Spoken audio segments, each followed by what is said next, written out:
The Tram-Bus. The bus that looks like a tram that has caught the attention of thousands of people. But is it worth the hype? Let's find out.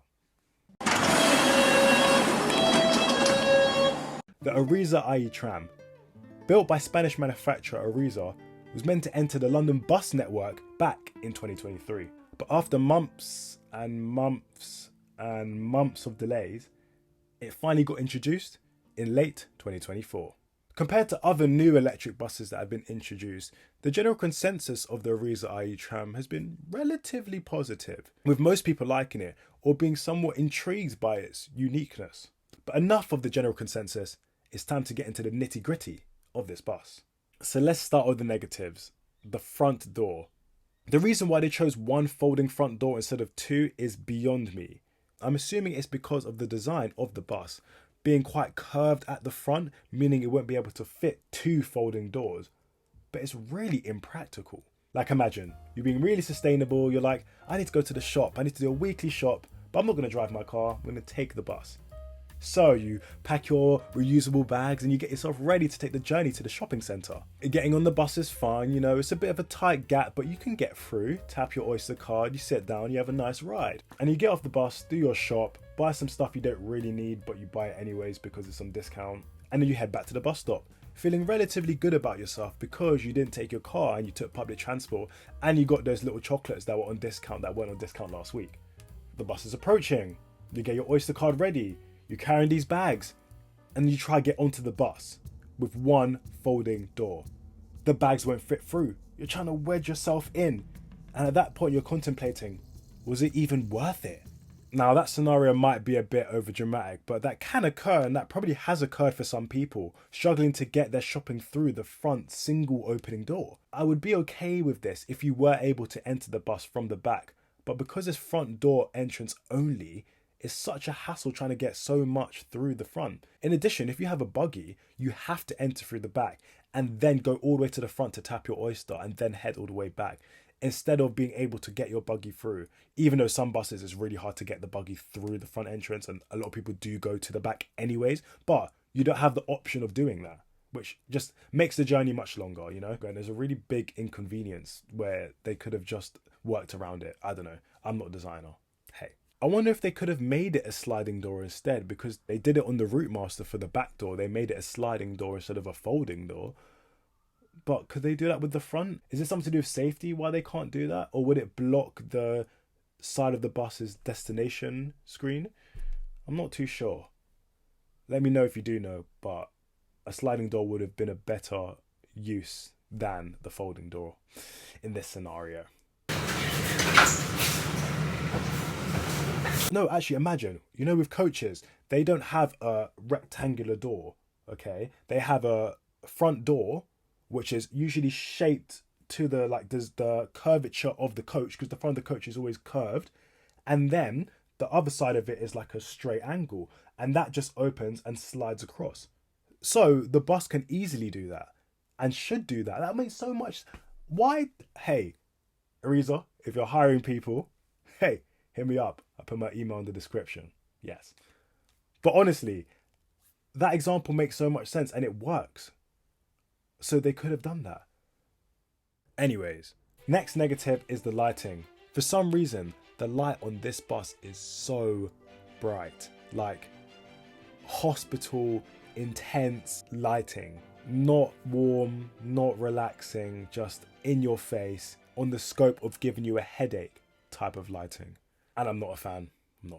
The next negative is the iBus screen, and you might be confused why I'm including an iBus display in the negatives, as objectively the display by itself is amazing. It's really big, it displays a lot of information such as disruptions to the tube network, what the next stops are on the bus. It's a really great display by itself, but its position and the other features on the bus really don't do it justice. For example, the poles. There are so many poles on this bus. And obviously, it's great for safety because we need a lot of poles for people to hold onto, but at least one of them is always obstructing the view of the iBus screen, which essentially decreases the effectiveness of the iBus screen as a whole. Like on most other buses, you're able to see the iBus screen without many obstructions, But unless you're sitting right at the front of this bus, you have so many poles obstructing your view that it's kind of hard to see what's on the screen. And even then, the front seats still are obstructed by the poles. I guess to supplement this fault, they added an iBus screen on the ceiling of the wheelchair area. But again, the viewing angles for that isn't great, as there aren't many angles you'll be able to see that display fully, with either poles being in the way or just where you're sitting or standing, meaning you can't actually see what's on the display. I think the people that have the best view of this display are the kids that are in the pushchair, because they're like angled up towards the ceiling, so they're looking right at the display. The next negative are the seats. The seats. They are really firm and not that comfortable. Sometimes firm seats work, but in this example they really don't. They're firm to a fault. Don't get it twisted, for short journeys they're absolutely fine, they do the job, and they're not the worst seats ever. But for a long journey, these seats aren't incredibly comfortable to sit on. I would advise for any tall people, don't sit on the seats just behind the back door, because there's very limited leg room, and I'm not even that tall, okay? Like, I'm tall-ish, I'm not that tall, and I was already cramped up on that seat.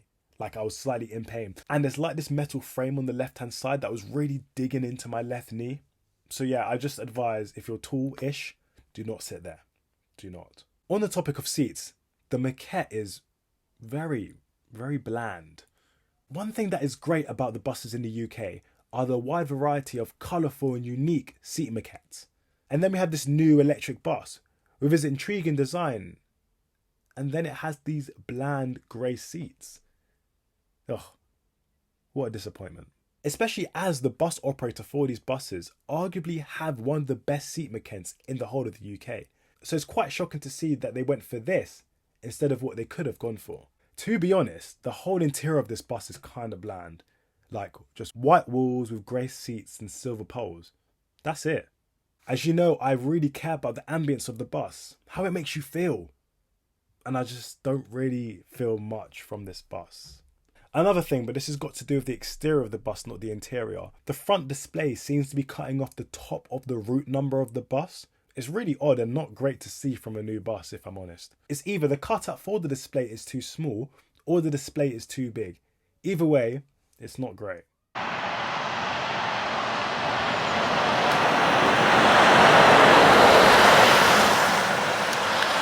Alright, enough of negative, Nathan. It's time to hear the positives of this bus. This bus looks stunning. From its curviness to the silver detail going around the side of the bus to its big windows. It's absolutely gorgeous. And with the big windows, you get great views. I'd imagine this bus will be great to ride on in the summertime, as so much sun will be let in and you'll just get a great amount of sunlight. I also like the little smaller windows at the bottom near to where your feet are. Again, never seen a bus that has that before. Looks really cool. Again, I think it's trying to adhere to what a tram would look like. And, you know, it's unique and cool. I like it. Also, the indicating lights, they're very bright and, you know, they assure you which way the bus is going, you know. I didn't really appreciate indicating lights in the previous bus reviews, but I think they are a very crucial part of a bus. And if it's done well, it's done well. The display at the back, where it displays the route number as well as the destination of the bus manufacturers, take note. It looks really good and really cute, you know, it's really small. And you can see the whole route number as well as the route destination clearly. The wheels on the bus, sorry. The wheel covers, they're quite unique and I haven't seen them on the bus before, and they look quite funky when the bus is turning left or right. It's like a shield, it's like the wheel is shielded. It's quite funny. Apparently it's supposed to make it safer if the bus ever collides with a pedestrian or a cyclist, but I guess we just have to kind of wait and see if it works. That sounds kind of messed up. Even though I'm not a fan of the front door, the back door is very nice. It closes very efficiently, you know, does the job of a back door. It's very speedy. It's not a slow closing back door. And it's kind of satisfying to watch it close. The noise of the door, well, you know, it does its job. It alerts people when the door is closing. I wouldn't necessarily say I love it and it's very interesting and intriguing, the sound, but, you know, it does the job. And I wouldn't put it in the negatives. So that's why it's on the positives, I guess. The bell noise, it does its job. It's not my favourite bell noise. I've heard better ones. I've heard worse ones. But, you know, it does its job by alerting people that the bell has been pressed and alerting the driver that someone needs to get off at the next stop. The bell size is also quite big, which is great. Big is always better. You can't miss it. It's a great size. I do imagine there might be some accidental presses though, due to its surface area, but still, bigger is better. Another great feature, which again is going to be so common on the new buses being introduced, are the abundance of USB-C and Type-A charging ports.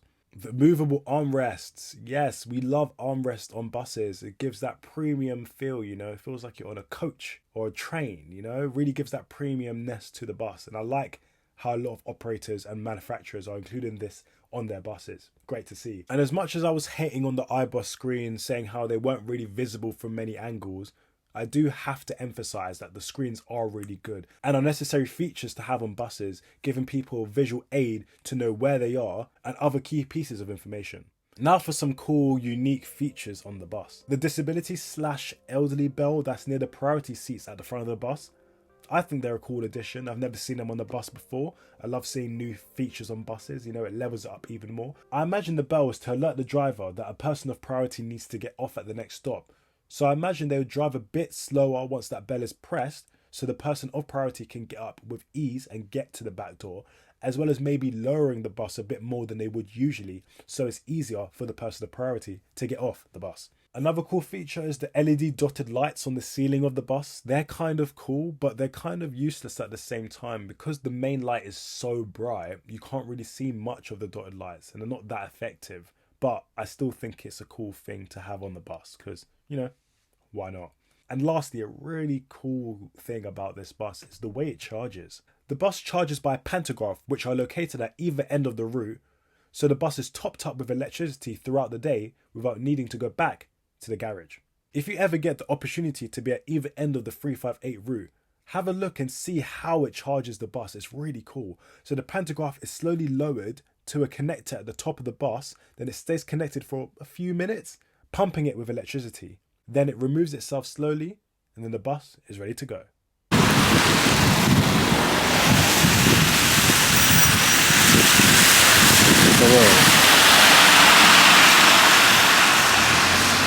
So to conclude, this bus has many good features, but it just doesn't seem to really work properly.